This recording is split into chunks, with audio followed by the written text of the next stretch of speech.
So today's workshop is mainly about building mental fitness and stamina.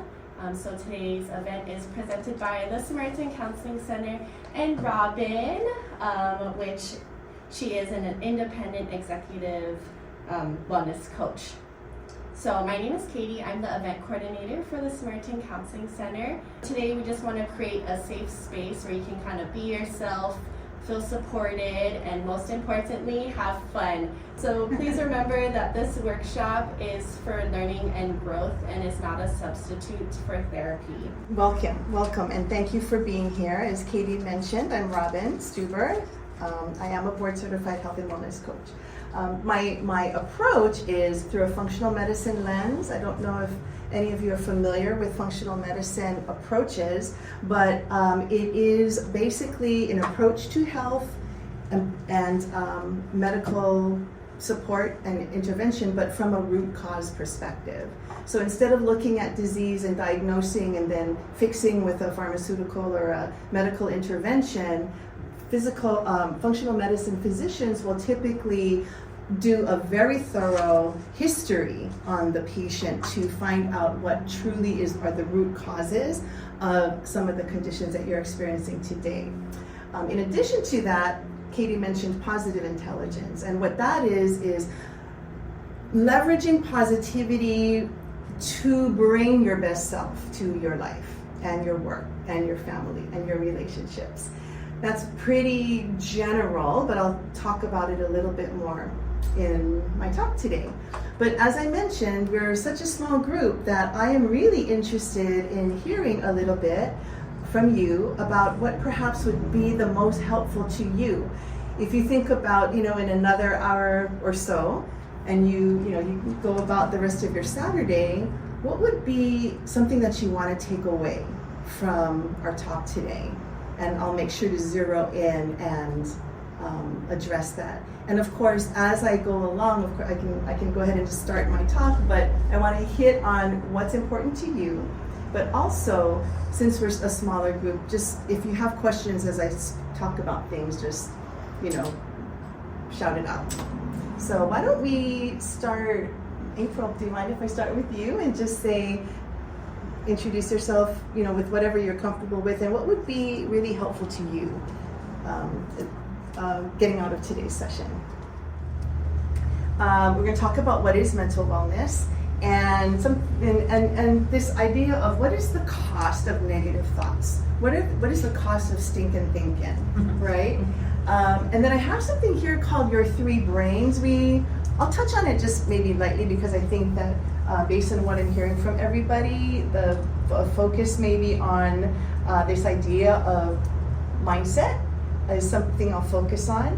And then what can you do? Some practical things that you can do starting today to start to create a more positive mindset, to understand some of the dynamics of positivity on your productivity and your relationships, and how to actually build a lifestyle of mental wellness. Because we all learned very young when we took PE and did our calisthenics in the morning that we take care of our physical health, and that's super important. We saw the food pyramid and what are the healthy things to eat, but we have never really been taught in any formal way about how do we take care of our mental wellness, right? So that's something that I'm going to touch upon today too. And of course, we're small, so just if you have questions along the way, just go ahead and ask. I'm going to skip some of these slides because I think we all know that since COVID, stress has just been on the rise. If you're employed, you're being asked to do more. If you've been working from home, now there's a blurring of the boundaries between your home and your work stuff, right? When we work from home, we also tend to work more, so there's been a lot of stress in that. The pandemic has also, I work with a lot of companies. I do presentations with their staff, and what people have found is the pandemic created a new kind of a fear about our health with the virus and all of this. And then that spurred, has created a questioning about, am I really doing what is important to me? You know, is the job I'm doing in alignment with my sense of purpose and what makes me feel like my life has meaning? And so a lot of people have been thinking about that and coming up with questions all the way from, I don't even think I like what I'm doing anymore, right? All the way to, hi, welcome. All the way to, no, this is what I want to do, and as a matter of fact, I want to even do it, start my own business and really focus on something. So it's created a lot of interesting ways of people thinking about their work. But here in Hawaii, we see the same thing. We see an increase in stress, we see an increase in burnout, and this has particularly been very noticeable with our youth. So in the media, in news, you know, we see a lot of our actors and celebrities out there sharing about their own experiences with stress and mental wellness. And that's really great because they're trying to bring it to the forefront and making it open to talk about, right? Because we want to reduce the stigma around this. But even locally for us, I think that we still feel kind of shamed, you know, to talk about our mental wellness with our family or our coworkers. And this is me at graduation many decades ago. And I look happy and I went to college, you know, and all of this stuff. But inside, I've never disclosed this to anybody, only since I've started becoming a coach. And I have actually shared with total strangers that I actually had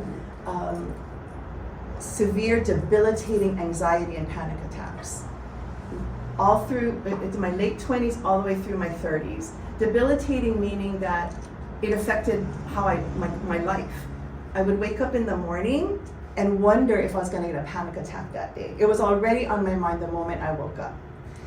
I would go shopping with my mom. We'd go to Ala Moana and we'd be standing there. I'd have all my clothes. I tried on all this stuff. I wanted to get this stuff, and we'd be waiting for the cash register. And I would look at my mom and I would tell her, I gotta go. And I would just leave the clothes on the ground, and we had to leave like then, because I was jumping out of my skin, and I really thought that I was just gonna drop dead right there. It was very unpleasant. And back then we didn't really have a lot of resources. Like either we didn't have as many resources as we do today, or I didn't know about them. But the only thing that I could do was go to the doctor to talk about it, right? Well, help for me came when I went into a full-blown panic attack while shopping at, it was Liberty House back then. I was with my sister. We were shopping for a dress for her graduation party, and I'm in the dressing room. I go into full-blown panic attack, and I tell my sister, there's something wrong. I need an ambulance. And so they actually called the store security, they called an ambulance, and they took me to Castle Hospital. And I got hooked up to all these like heart monitors, everything, and the doctor tells me that I'm fine. There's nothing wrong with me. And I know he's not telling me the truth because I know I'm about to die, right? So there was a very kind nurse there. And she said, you know, I think what you're having is a panic attack. And here's the name of a doctor, I think he can help you. And it was a psychiatrist. And I went to the psychiatrist, and he explained to me physiologically what was happening. That when I, for whatever reason, worried or was triggered by fear of any kind, that my brain was beginning to become conditioned to do that.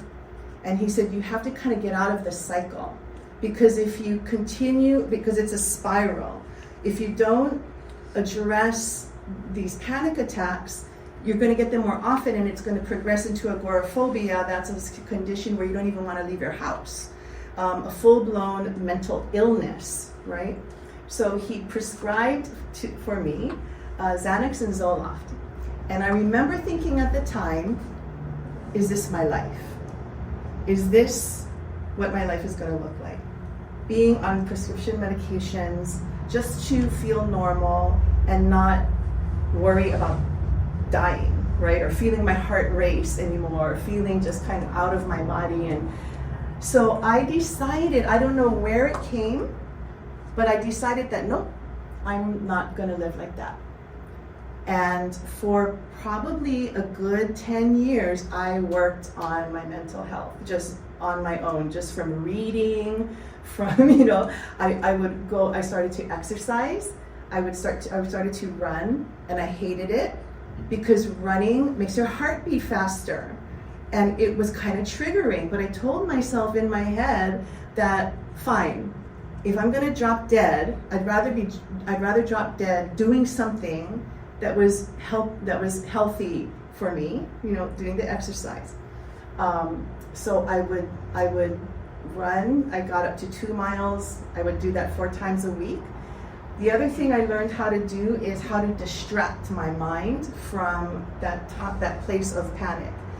And so what I would do is, if I felt a panic attack, I would go to the bathroom and I would start singing out loud the song, I Can See Clearly Now. You know that song? I can see clearly now, the rain is gone, right? And those lyrics helped me to put myself in a place in the future where I'm out of the panic. Like, this is gonna go away. I'm not dying. There's gonna be, you know, in a half an hour, I'm gonna look back and I'm not gonna, you know, it's gonna pass, right? So I would sing that song out loud and it would kind of distract my mind. And so together with the medication, getting back on a healthy exercise, and then purposefully distracting my mind when I was in a panic attack, I was slowly able to decrease the severity and the frequency of my anxiety and panic attacks. And today, I can't even remember the last time I had a panic attack. I mean, I'm much older now than I was, you know, in my 30s. But, well, I would add one more thing. Another thing that was helpful to me was I had somebody I could call. So one time I was at Don Quixote, right? Shopping, I mean, normal. I get out of the car, grab my shopping cart, go, got the list, you know, normal, everything's normal. And boom, I am now in full panic attack. And I'm going, oh my gosh, you know. And I take out my phone and I'm like trying to call my husband. And I say, okay, you know, I'm not feeling right. I'm not feeling right. You know, he goes, okay. And he would stay on the phone with me. It's all right. Are you breathing? You take some deep breaths. And he would stay on the phone until I was better. Or he would say, what do you want me to do? Do you want me to come? Do you want any help? I said, no, I think I'm okay. Let me just kind of let it progress. Because I knew by then that I'm not dying, right? This is something neurochemically that's happening in my brain. I'm triggering, you know, my sympathetic nervous system. I'm triggering that fight-flight response because of my thoughts. And I think that's why I love the work that I'm doing now. Because I know what I've begun to realize is that your thoughts are so powerful. And you can choose what thoughts you have.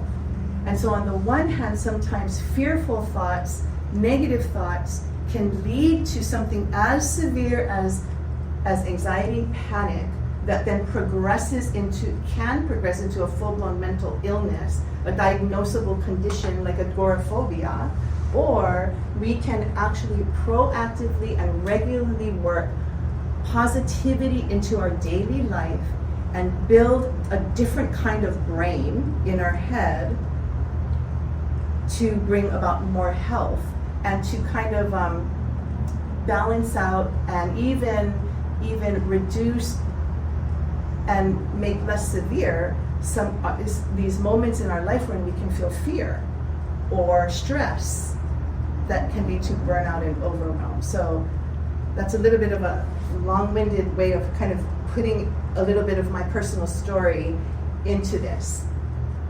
Oops, one of the things I took her picture out, but I usually have another picture slide in here, and that's of my mom.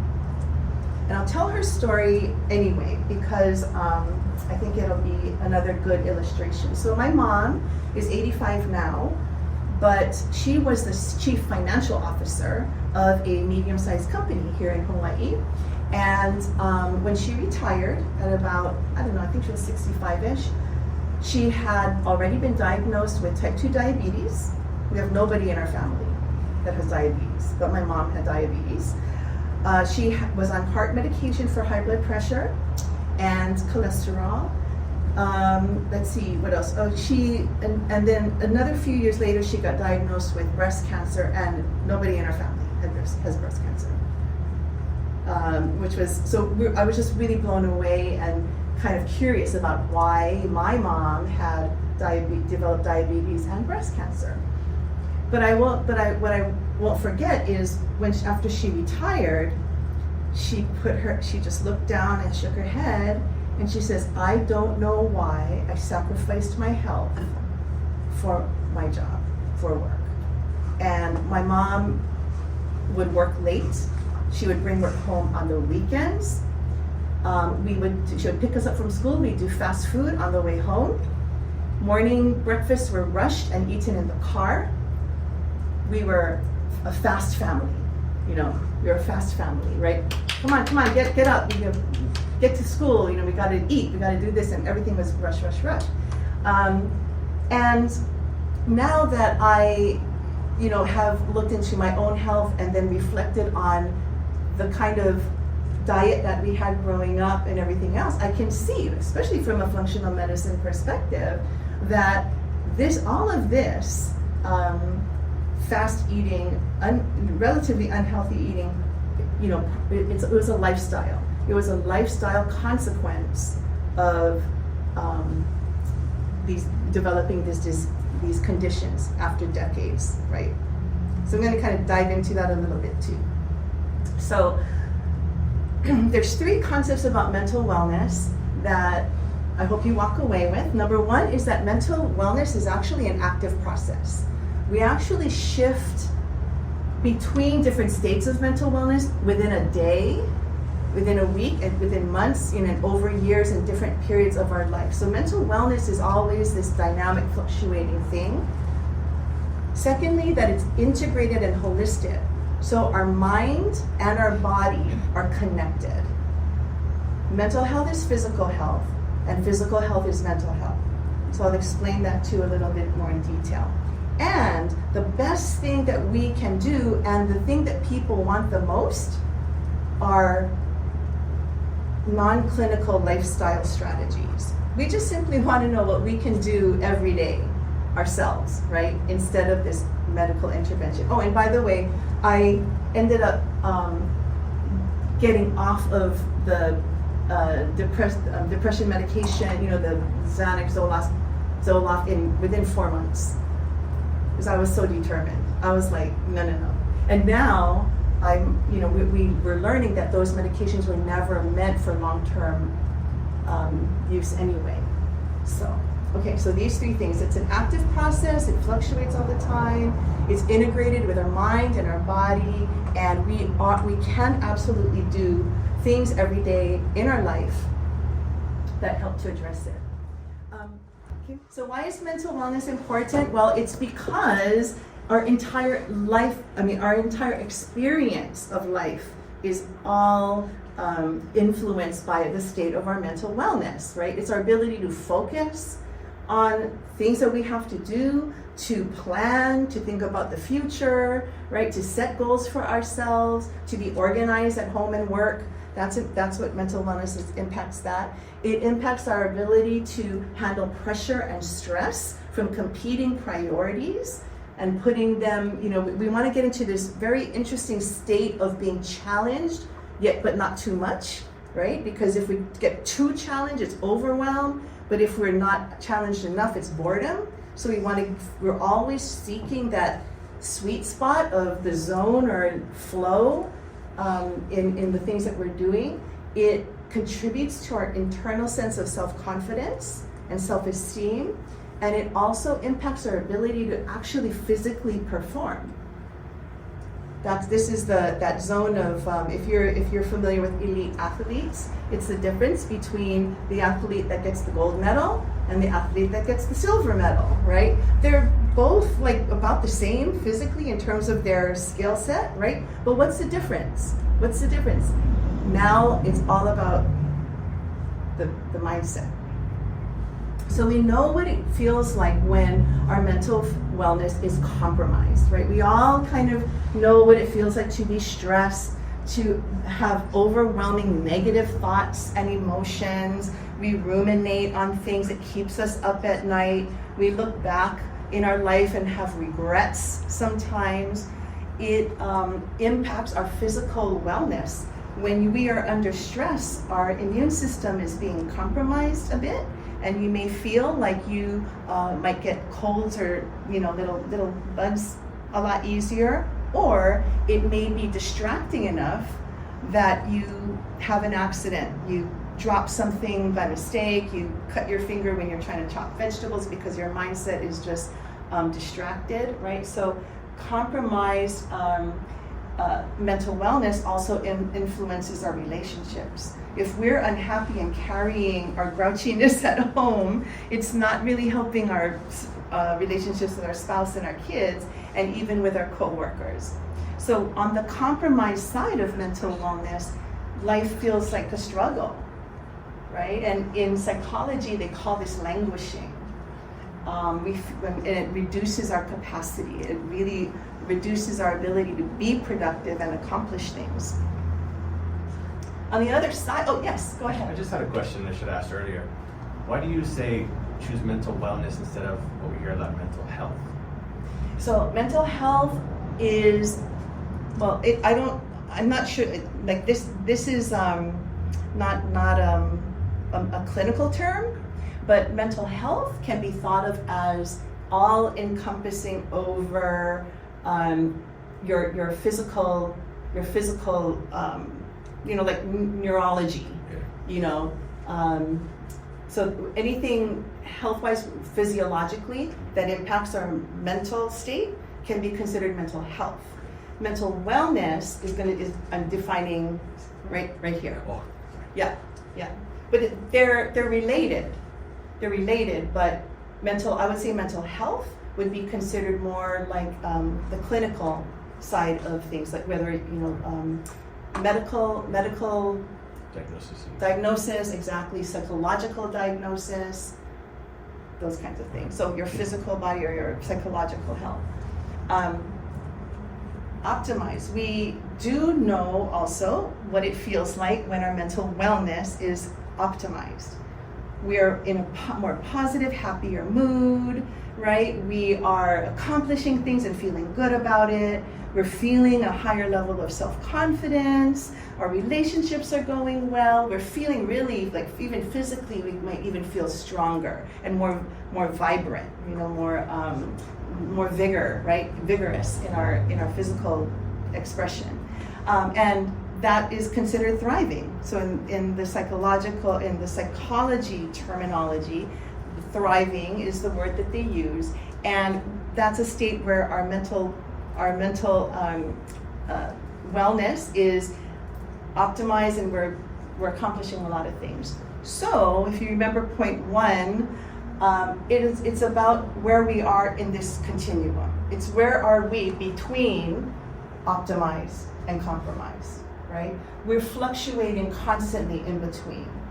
When something happens in our life, let's say, I remember when my dad passed away, I moved over here a little bit.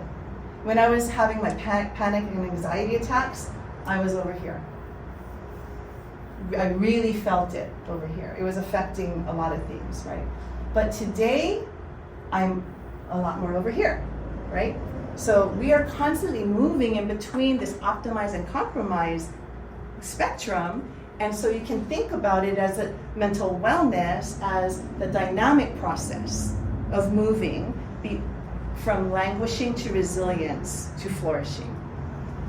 And resilience, that word resilience in this presentation is to mean how quickly can we bounce back from challenges and how long can we stay on the optimized side. of the spectrum.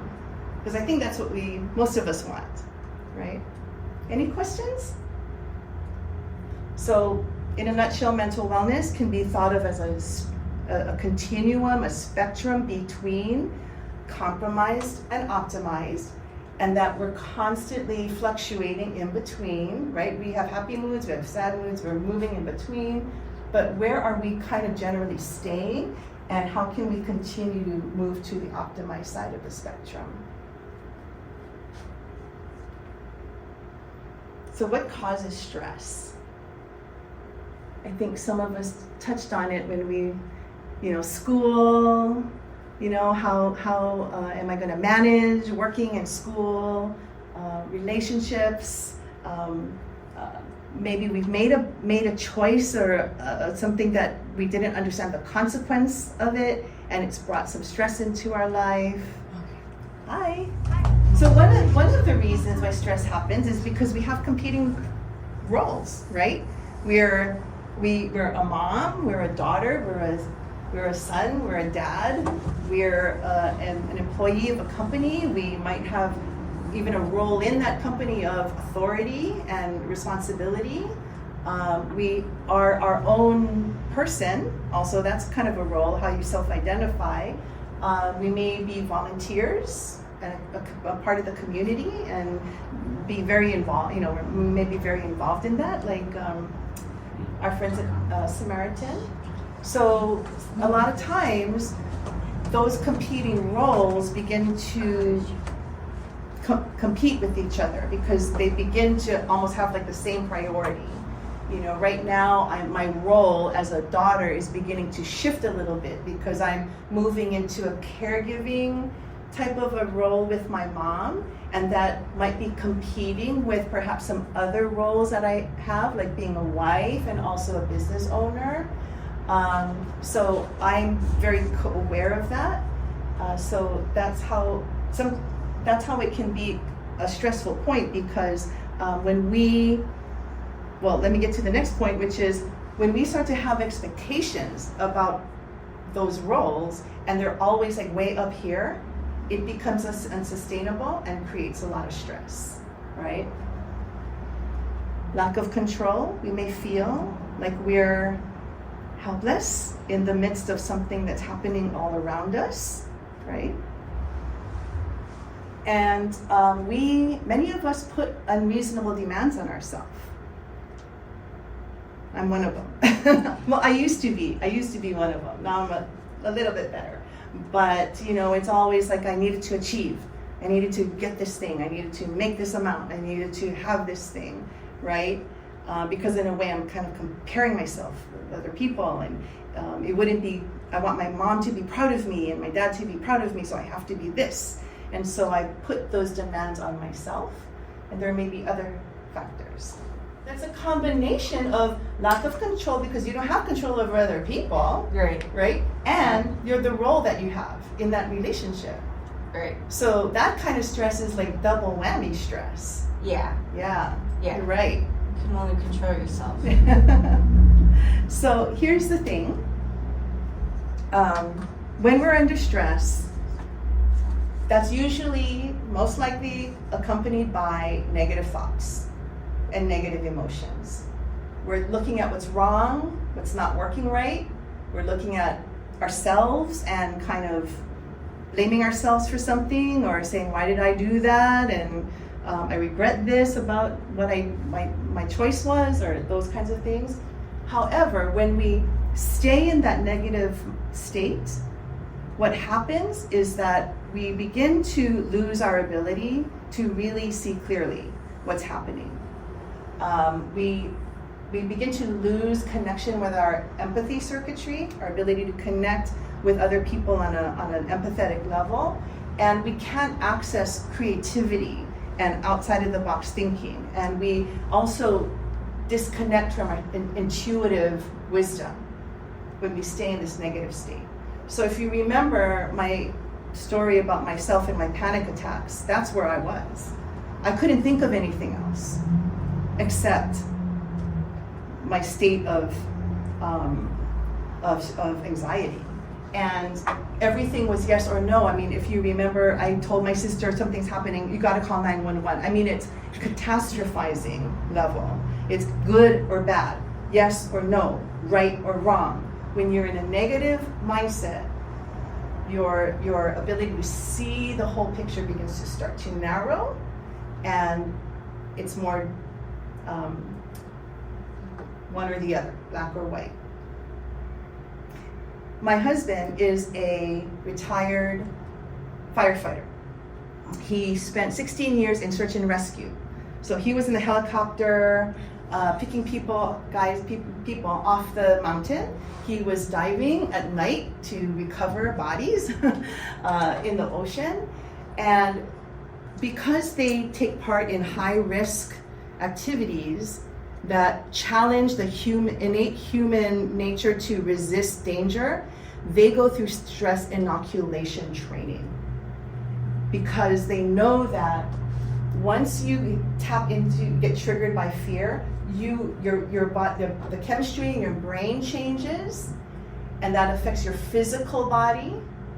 And if they make a wrong move because their mind is in a negative and fearful place, they're going to make mistakes. They're going to make mistakes in the helicopter. They're going to make mistakes under the water. So they actually train on stress inoculation so that they don't get into trouble that way.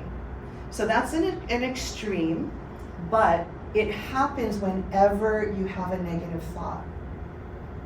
Whenever you have a negative thought, this is happening, and in some degree. And why is that? Because, and that's where we get into the stinking thinking part, okay? So this is, okay. I've been missing some words here, but this is the level, when your body in your brain creates a hormone, a stress hormone called cortisol. You may have heard of cortisol. I hear a lot about it now when in social media and in news and all of this stuff. But cortisol is a stress hormone. When you have a negative thought or are triggered with fear of any kind, this cortisol gets released in your body, and it is stimulating your body's sympathetic nervous system, your fight-flight response. Okay? When that happens, now your body needs cortisol. Cortisol is not always a bad thing. We need it to actually stimulate our immune system. But in the course of a day, our cortisol level spikes in the morning. That's normal as we get ready for the day, but then should taper off through the rest of the day. But if we are constantly having negative thoughts, when we are constantly stressed through the day because of work, because of whatever we're putting on ourselves, we are keeping that cortisol level high through the day, and we're not allowing our body's natural ability to dissipate the cortisol from our body. Why is that important? Because now we're talking chronic stress brings about chronic high cortisol, and that is the downstream of that leads to chronic conditions. It begins to impact our physical body, and it's now connected to conditions like diabetes. Talking about my mom, right? How come my mom got diabetes? No one else in our family got diabetes. My mom had a very high stress job for decades. She would, we would operate under that pressure that she had. Hypertension, high blood pressure, all kinds of things. Depression, anxiety, migraines, all kinds of physical conditions can manifest downstream when chronic stress and therefore chronic cortisol is a factor in our life. So, is stress bad? Are negative thoughts bad? Is pain bad? Is pain good or bad? I mean, it's good in a sense. I mean, you release endorphins after pain, but with no pain, there's no happy, or no bad, no good kind of thing. Yeah. Also, I mean, Right. It does trigger something in the brain. not necessarily like the best way to do that. Like instead of going, like you could go for a walk and you get your, you know, endorphins or something. But for the most part, yeah, your body releases like that adrenaline, and yeah, just happy stuff. Yes, you're right. Pain is good for you, right? Pain, because when you put your hand, if you touch something hot, if you didn't feel the pain, you would damage your body. You would actually injure yourself. So in the same way, a negative thought is not necessarily bad, but it's an alert. A negative thought or emotion is helpful initially for the first 3 seconds as an alert, because your intelligence, your intuition is telling you, hey, this is something I need to pay attention to. But if we leave our hand on the hot stove, now we're beginning to do a little bit of damage. And so this is what happens when you stay in negative emotion. You ruminate and you kind of replay that scenario over and over in your head. You're keeping that level of cortisol elevated in your body, and now you're beginning to do something that is not being helpful to you downstream. Does that make sense?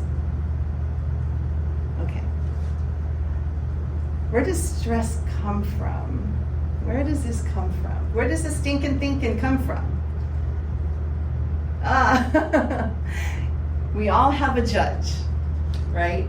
And the judge judges us, right? It's that internal voice that says, you're not doing a good job. You're not going to be able to accomplish that. You should be making more money. You should be having more things.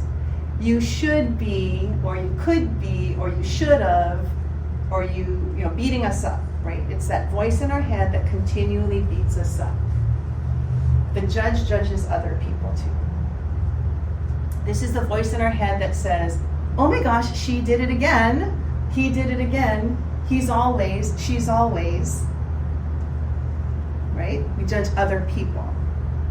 Why is she so? Why is he so ... And we judge situations and circumstances. Why is this way? If it wasn't for COVID, I would have. If it wasn't raining, I would be, right? All of those judgmental thinking that we do on ourselves, on other people, and on our situation and circumstances, bringing stress. Bringing stress. What are some of the other ways that we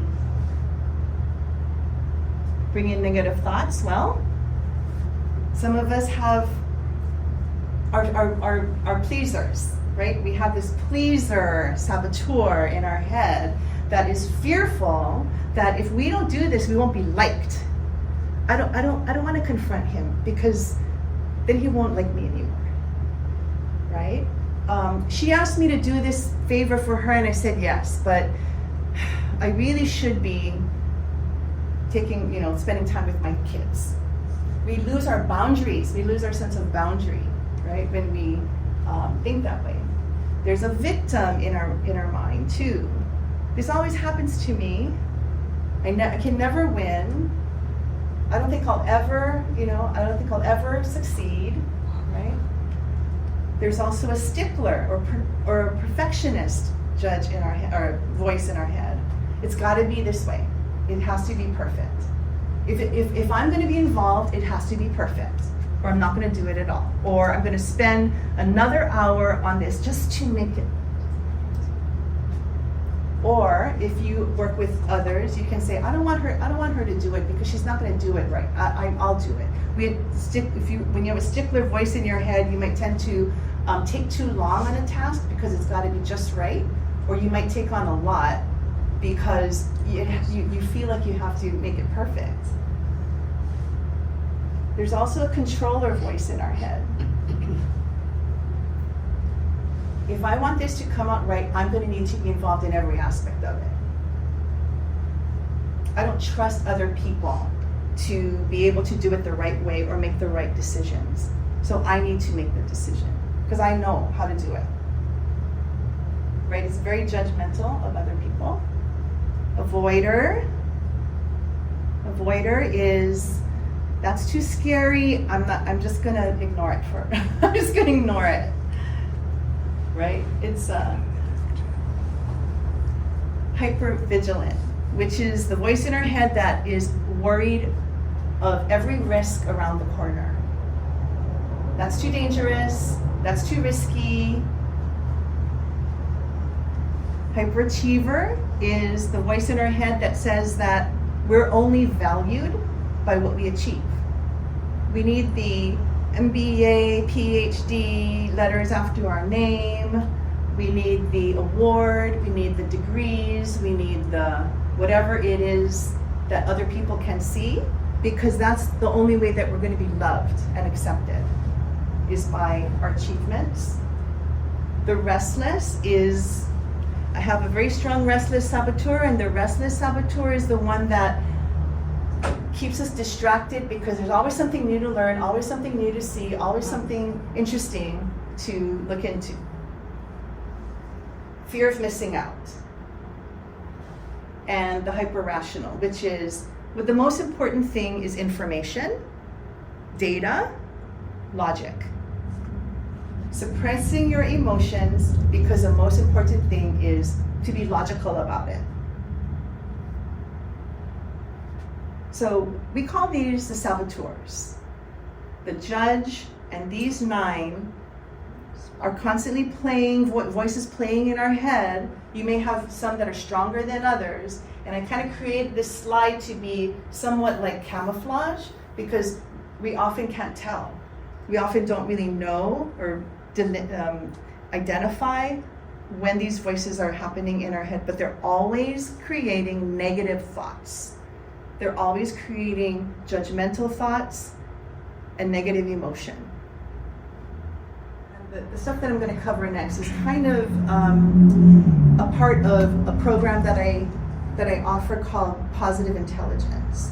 It's about how do we recognize our habitual negative thought patterns and then see how they are causing a situation where we are underperforming or we're not performing at our best, and it's impacting our relationships with other people. And so the judge and all of those saboteurs, we all have them. They're a natural part of how our brain works. But like keeping your hand on the hot stove, those saboteurs are keeping your mental hand on the hot stove. They're the ones that keep us thinking negative things, ruminating on things, feeling, beating ourselves up, right, all the time, that they're keeping our hand on the hot stove and creating a situation in our bodies where we are now creating patterns in our brain, in our neural connections that are creating this habitual negative thought pattern. So if you remember when I shared about my anxiety and the psychiatrist told me that I have to break the cycle of anxiety and panic attacks, because if I didn't, it was just going to get worse and I could actually develop a mental illness, right? And that's because what fires together wires together. In our brain, the neurons that make up the brain cells, the neurons in our brain, every thought that you have is firing neurons together. So the thought that you have is actually, there's a physical thing that's happening in your brain between brain cells. If you have a negative thought, brain cells are firing together that way. When you have a positive thought, brain cells are firing, neurons are firing that way. So the more negative thought you have, the more reinforcement you're giving in your physical brain to those thoughts. And so that's in part why sometimes something can trigger you, and without even thinking about it, you just go there and you get mad. Road rage could be one of them for some, some people you see that. How can someone just like, you're in your car, you're driving, and then someone cuts you off, and all of a sudden, without thinking, you just get mad and you go to an extreme, right? There's probably something happening within that person that is already there, negativity-wise, that it just goes there. It creates a very strong pathway to the left side of your brain, stimulates that fight-flight response. Okay, now you're only going to see right, wrong, yes, no, good, bad. Is it like kind of like that gives like that prompt to just, if you're already in a bad mood and and then you come home and you locked your keys in the house and you're like just you just like let it go, like like freaking excuse me, sorry sorry about it. No, exactly, like so just pop off point.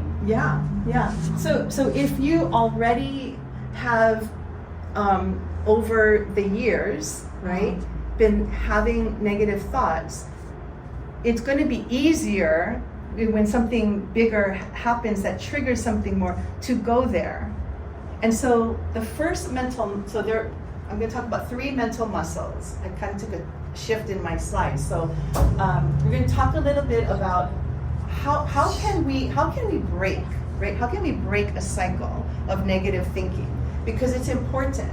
Right? Whenever we're in a negative thought pattern, we're activating sympathetic nervous system, right? All of that cortisol stuff. So it's having an effect not only in our thinking, but it's also having an effect in our body. So what can we do mentally to help impact that? The first mental muscle is what I'm going to call saboteur intercept. Those saboteurs, like the stickler and the avoider and the hyperachiever, right? And the judge, we want to be able to intercept that. So when we are having a negative thought, we have to know that that is happening in our brain to some extent. So we want to actually stop that. We want to interrupt it. We want to stop that connection that's happening and do something different. Have a different kind of connection to other parts of our brain, which are mostly on our right side of our brain, that are connected to our empathy circuitry, our intuitive wisdom, our bigger picture thinking and creativity. Those things happen in the synthesizing brain, in this part of our brain that is not thinking, but yet is still working and processing information. But when we are having a negative thought, an emotion, we're going to be operating in that logical, linear, data-driven brain, and not have access to some of these other parts of our brain that can bring a different kind of intelligence into problem solving. So the first thing you do is intercept, recognize that you're having that negative thought. Oh, there it is, there's that stickler. Oh, there it is, there's that avoider. There it is, there's that judge. Recognize that, and then do something different. And I'll show you what to do. I'll show you a few exercises that you can do when you are noticing that you're in that path. Yeah. So this is called Hebb's principle. You can kind of make a look at that. It's actually a principle from neuroscience that talks that's about the brain plasticity, right? When I was little, I remember my parents would say, don't do drugs because you're going to kill your brain cells, right? Because back then they thought that the brain had X number of cells, and that if you do drugs and if you all of these things, then you're going to kill your brain cells. Well, part of that is true, but what we know today is that we can actually we can grow new brain cells, right? It's not just X number and then they're all gone, but we can grow new brain cells. But in addition to that, we can actually change our brain. We can actually change our brain. So the way that happens, as I mentioned before, is when we're having a positive thought, neurons are connecting, it's a certain way, right? Same thing with the negative. So what you want to do is, when you're having a negative thought, I'm gonna teach you a mental fitness exercise that then redirects that neural connection activity to other parts of your brain. And what happens if you do that, if you work this into a daily mental fitness practice, you begin to atrophy those connections to the negative thoughts. Can actually reduce the intensity of negative thoughts that you have.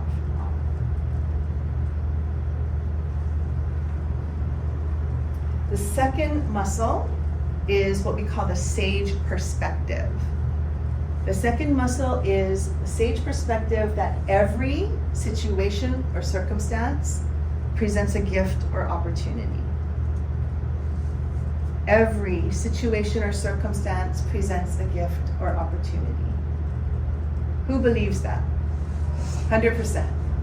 It's about perspective, and it doesn't have to be like right this minute. You know, when something bad happens, it doesn't have to be okay. There's something good today, right? It could be you look back over 2 years, and you say, "Oh my gosh, that was the best thing that happened to me," right? And you may have an experience like that when you look back. Let's say in your childhood or something, maybe at the time you thought it was bad, right? You look back today and you go, "You know what? I that was the best thing that happened to me." Forms like yourself, and you learned something from it, kind of thing. Exactly, right? We can learn something from it. We can mature from it. We can be inspired by it. So, like Christopher Reeve had a severe spinal cord injury, was paralyzed from the neck down, but then was inspired. Instead of looking at his accident as something that was, just that was the end of his life, right? He said, "No, there's something that I can, that's in here, that's a gift for me." And he created a foundation that supports people with spinal cord injuries. The mother who founded Mothers Against Drunk Driving, right? Sometimes he's very, what some of us would consider to be insurmountable challenges or disasters can actually be something that we can find an inspiration to grow from. So if we can keep that in mind, anybody here familiar with shikata ganai? It's a little bit like that. Shikata ganai is a Japanese phrase that means it is what it is. This is what it is. And to not put judgment on it, and to accept it, and then to, find, I guess you move from there and you say, okay, what can I be grateful for? What can I learn from this, right? And one of the things that I sometimes will have a different version of this presentation where I have a slide. There's in 2011, there was the big earthquake and tsunami in Japan, and a gentleman by the name of, I think it's Hisao Sato, he wrote this beautiful haiku. His entire village got wiped out, and he had no belongings, everything was gone, and his family had been killed, and he wrote a beautiful haiku that said, "Bereft of belongings, yet touched by the warm summer breeze." He was still able to find gratefulness in being alive, and that the future provided hope for him of some kind. So I think we already talked about this. Gratitude, hope, knowledge, maturity, and inspiration. Oh, here it is. Here's the slide. Okay, Isao Sato, yeah. Bereft of belongings is blessed by the touch of the early summer breeze. Sage perspective. And then the third mental muscle is what we call self-command. Self-command is being intentional about taking a positive action. So taking a positive action doesn't mean to be positive for positive's sake. It's not about just putting a smile on your face, and saying, okay, I'm positive, right? No. Self-command is about recognizing when your saboteurs have been activated and are hijacking your mind, right? And then taking that sage perspective that, okay, there's something here that I'm going to benefit from and learn from. And then self-command is then additionally putting into place what we call, I don't have it here on the slide, but there are 5 ways that you can actively approach something different, using the situation or circumstance toward problem solving. So the first one is empathy. Empathy for yourself first. You're stressed, this is affecting you, but I'm human, I'll make the most of it.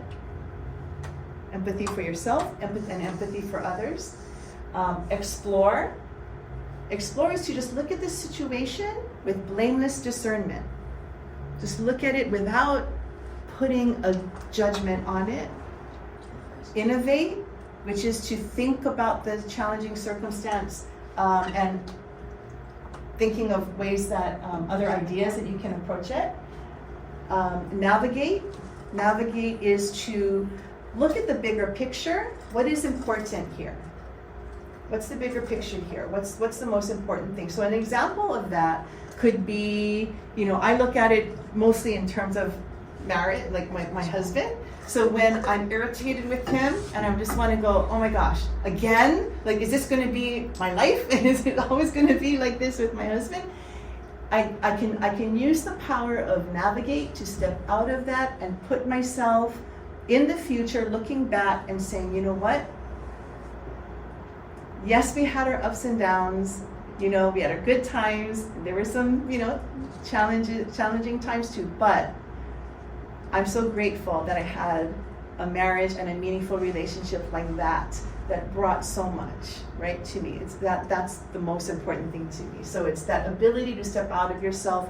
At the end of my life, looking back, how would I want to have seen myself show up in challenging situations? And then the last one is activate. Activate is to be able to get into a place where you can take laser focused action with confidence. I want to teach you a few ways that you can do that intercept, the saboteur intercept, okay? So what I was talking about was when you were in a state of negative emotion or negative thinking, like, I can't believe this, so stupid, why did I do, right, all of that, to recognize that first and say, okay, I'm having a negative thought, and then to intercept it and shift that thought. So the way you do that is with something that we call a PQ rep. PQ is positive intelligence quotient. Rep is like a rep, like one lifting of the dumbbell. So this is mental fitness. Now you're going to build those 3 mental muscles that I just covered, right? So how do you do that? You do that by lifting a mental weight, okay? So I'm going to teach you what a PQ rep is. And a PQ rep is just 10 seconds. All it takes to shift away from a negative thought is 10 seconds with focused attention on a physical sensation. 10 seconds of focused attention on a physical sensation, okay? So let's try that. So if you're sitting comfortably in your chair, put your thumb and your forefinger together, okay? And close your eyes.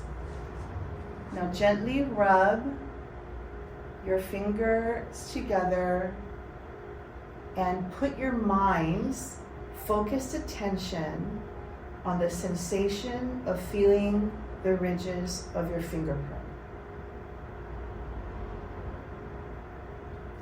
So gently rub your forefinger and thumb together.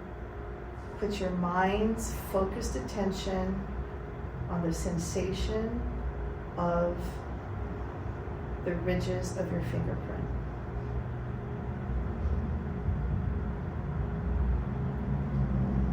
So you just did 1 rep. You just did that. You just lifted a dumbbell with your mind 1 time.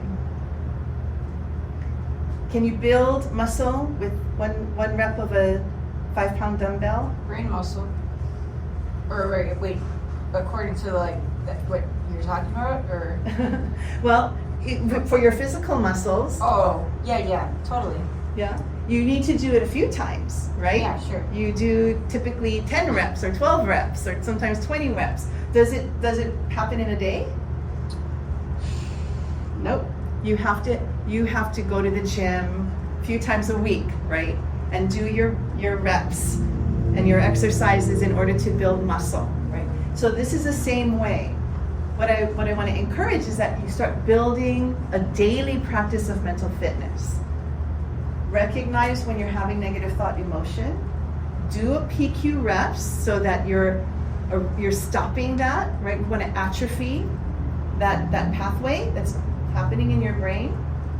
And if you do that over time, over weeks and months, you will begin to notice, in an interesting way, lowering stress. You'll begin to respond to things just a little bit differently, with a little more patience, with a little more understanding. Okay? I'll show you another one. So put your feet on the floor, 2 feet on the floor, and close your eyes. Now, find your toes.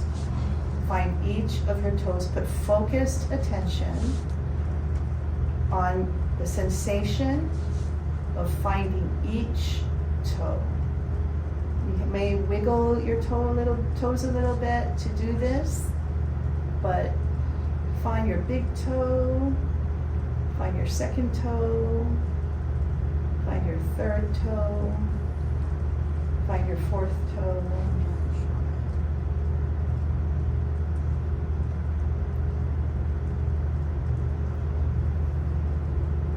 You just did another rep. Good job. Is this kind of like the rubber band smacking, sort of, but not so.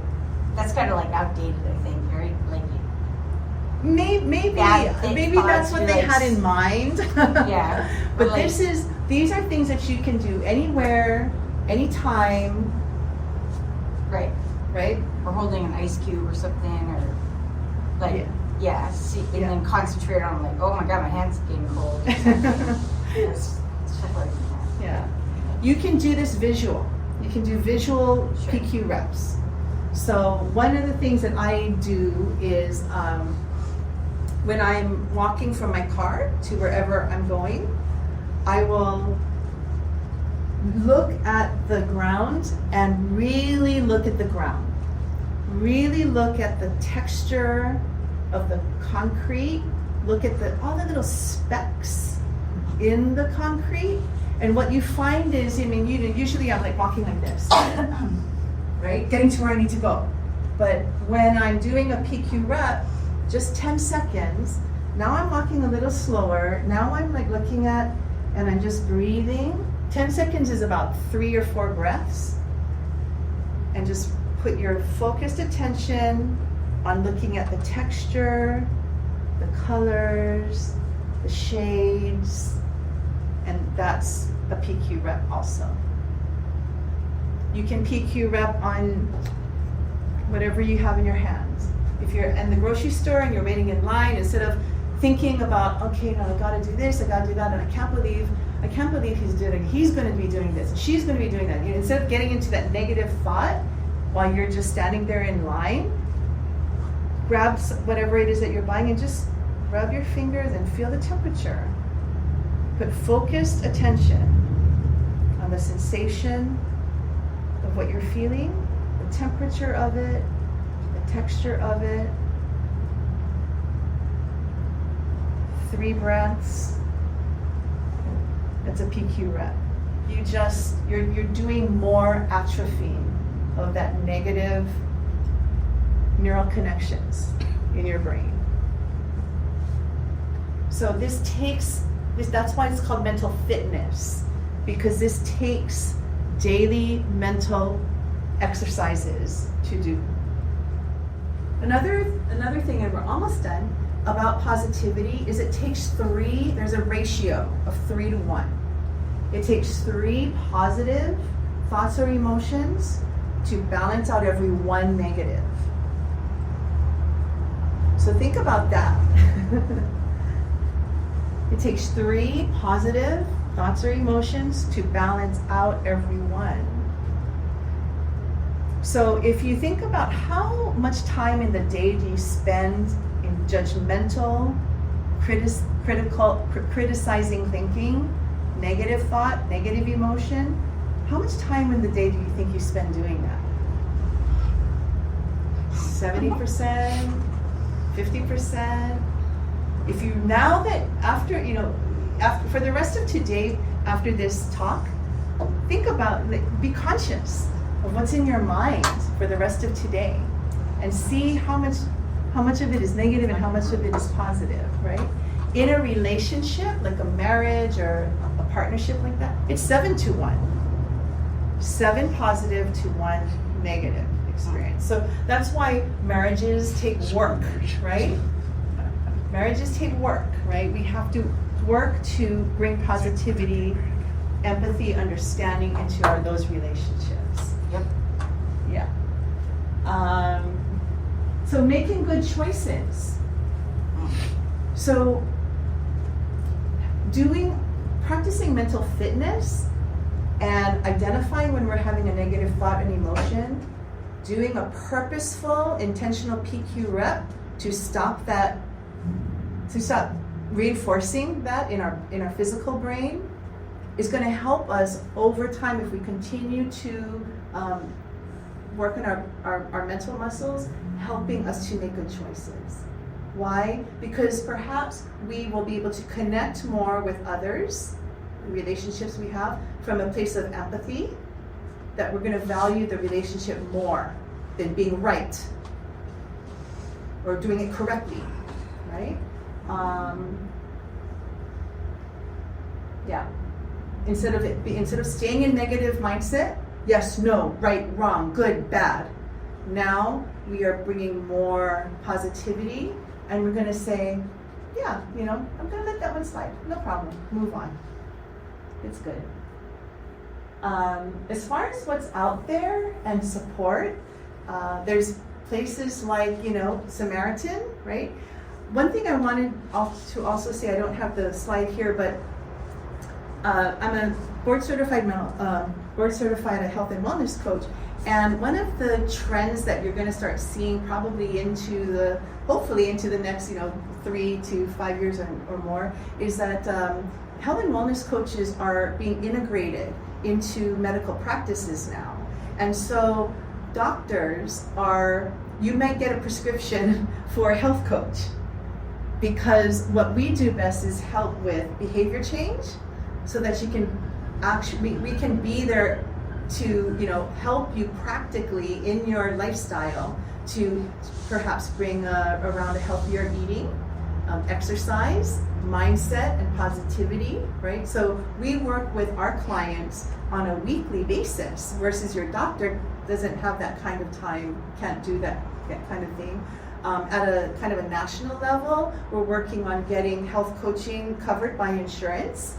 It's kind of slowly happening in different parts of the country, but in Hawaii, not yet. Hopefully soon. But I do work with some medical practices, and they refer me to their patients, and I help them with things like stress management. Some of them are caregivers for aging parents or spouses with Alzheimer's or dementia, and so I help them with stress management, things like that. There are also there's so many organizations. Mental Health America, they have a Hawaii chapter. NAMI, the National Association for Mental Illness, they have a Hawaii chapter. There are many organizations here that support mental wellness. My sister is a clinical psychologist, and I'm a part of her practice. I'm not a psychologist myself, but when it comes to some of their patients that are not necessarily you know, they Hello? don't need that diagnosis, and but they just need perhaps coaching. That's where I can step in. And tips and tricks to prevent burnout. So all of the PQ reps, start working a daily mental fitness practice in your life, and do PQ reps every day.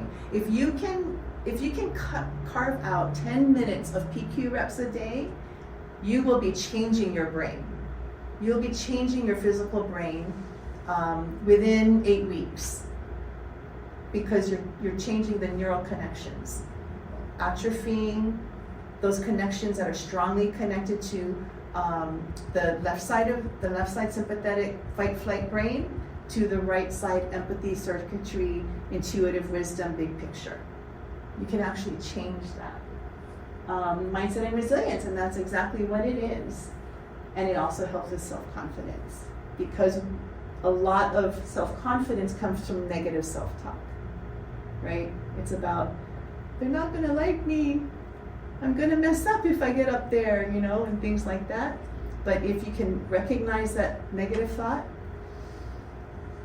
PQ rep, okay, atrophy the habitual negative thoughts. A good way to think about this is, why is brushing your teeth important? Gingivitis. Gingivitis? Why? What's bad about gingivitis? I don't know. The gingivitis. I mean, it keeps your teeth clean. Yeah, you have a good smile. Feels good. Feels good doing it. No stink breath if you're gonna Right. make out with your boyfriend or something. I was thinking, so I'm not like grandma taking my teeth out, putting it in a tray Yeah. at the end. Oh yeah. Right. Yeah. Yeah, right. Because we know that oral hygiene has a big impact on our health, Oh yeah. right? Because gingivitis can lead to, I mean, who knows that gum disease affects your heart. right, affects Yeah. your heart health, right? Mhm. We know that. So this is the same thing.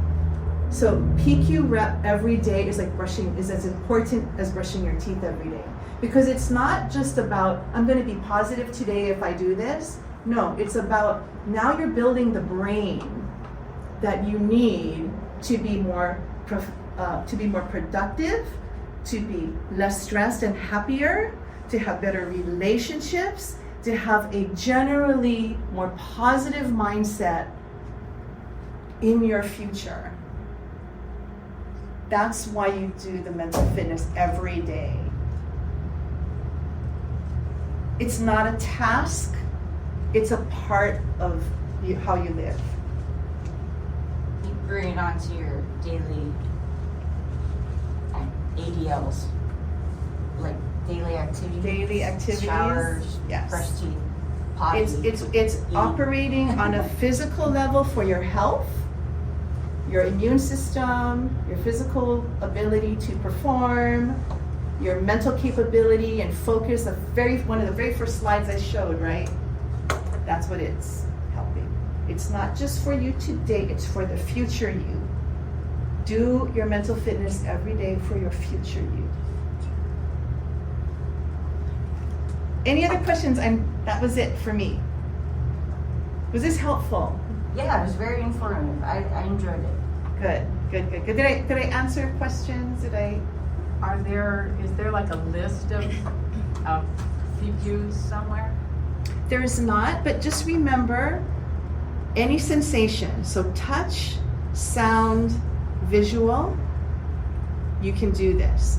Now, many people have heard of breathing exercises, right? So that's important because when you take deep breaths, slowly in and out, you're stimulating your vagus nerve, so that's going to bring some calming. But here's how you can build a PQ rep into breathing, is close your eyes and breathe, but then put focused attention on the sensation of the air as it goes into your nostrils. Kind of like a yoga thing. Yoga is, so this is, I call this the seed, PQ rep is the seed of meditation. It's the seed of it, because you can, meditation, you have to kind of be somewhere, you want to be somewhere quiet, maybe in a sitting position, right? Yoga, you're actually, is a activity that you are, doing physical exercise. So those are things that are also helpful for mental wellness. But when you're in the middle of a stressful thought and negative emotion, you want to intercept it. You want to kind of sever that neural connection that's happening, and this is how you do that. Tomorrow, I'm going to be going to my sister's psychology clinic, and she has a neurofeedback equipment, and we're going to be recording me doing PQ reps because we want to see the brain activity change. And Oh, you're doing the whole get up on the head. Yes, Cool. yes. That's Yeah. cool. So I want to, see that change. I mean, this is well studied stuff, For sure. but sometimes just hearing it from someone is helpful, but sometimes you want to see I want to see the Yeah. the information. Like Yeah. X-rays or something. You want to see. Thank you for coming. Thank you. I could talk forever. Okay, well, thank you for spending your Saturday with us. We appreciate it.